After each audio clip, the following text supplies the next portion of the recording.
Bro, I want to talk about grit.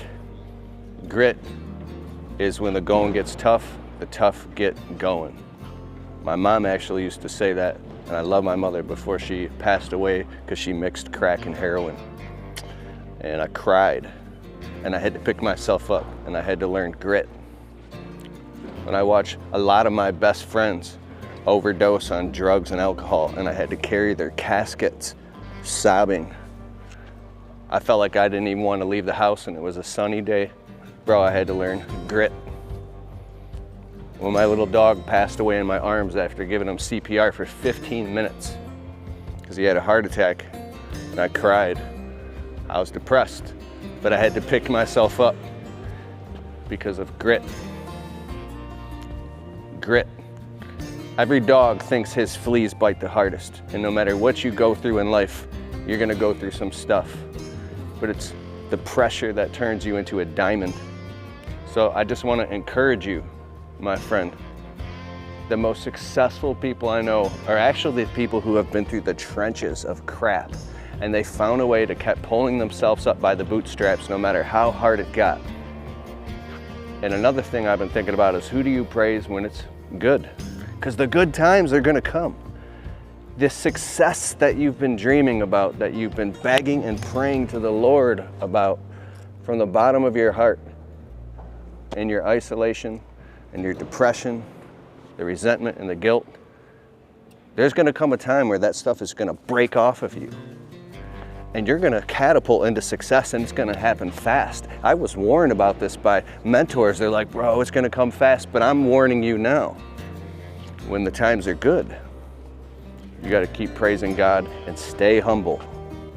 Stay humble, because the Lord giveth, the Lord can taketh away. Some of us are afraid that the rug is going to get pulled.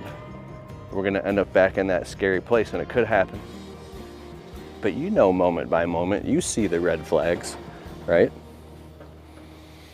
So you got to stay conscious and have grit. Okay, so grit. There's faith, family, physical, finance, fitness. Grit in your marriage. Bro, I just had my 12-year wedding anniversary with my wife. So much gratitude. And I was like, what makes the difference between people that make it and people that don't? It's the grit. It's honoring your commitment. Because there's a saying that I love. God created man to have dominion over, the earth, but in his own image and likeness. So a human creature versus the conscious man.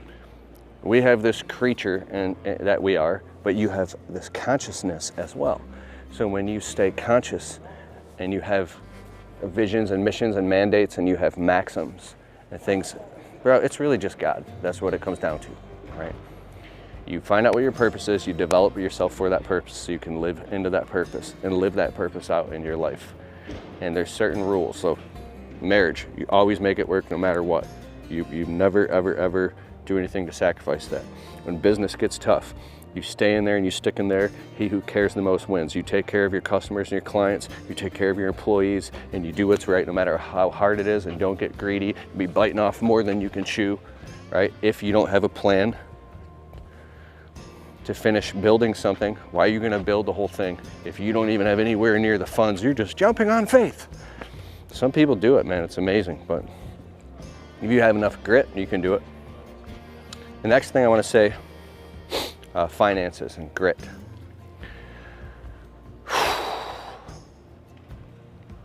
I can totally relate to the struggle of working so hard for like 2-3 years straight and you're not even seeing a bump in the finances. It's so frustrating.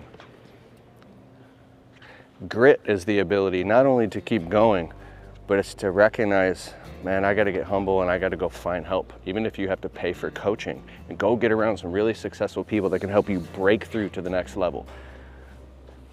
That's grit. Fitness.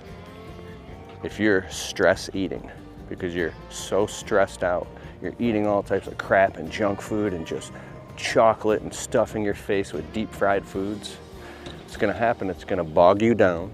You're gonna have an insulin spike, then a carbo crash. You're gonna be all weirded out and ineffective and just breathing heavy because you let your diet go. So you have to have grit say things are really tough right now, I'm not gonna go stuff my face with fast food for a month straight. And be careful. So have grit in that as well, because your body is your temple. Your body's your temple, you have to respect it. So when I mean like that, I had this epiphany, everything that's out there is out there. But this is your temple, right? Family, fiscal, finances, fitness. I think I covered all of it. Let me know in the comments below what the word grit means to you. Also, I'm going to be speaking at the Launchpreneur Academy 2024. Go to keithkalfas.com/events. I would love to see you in person, and I'm going to be talking a lot more about grit. So, much respect to you. We're at the Equip Expo in Louisville, Kentucky right now. We're about to go get some dinner. Later.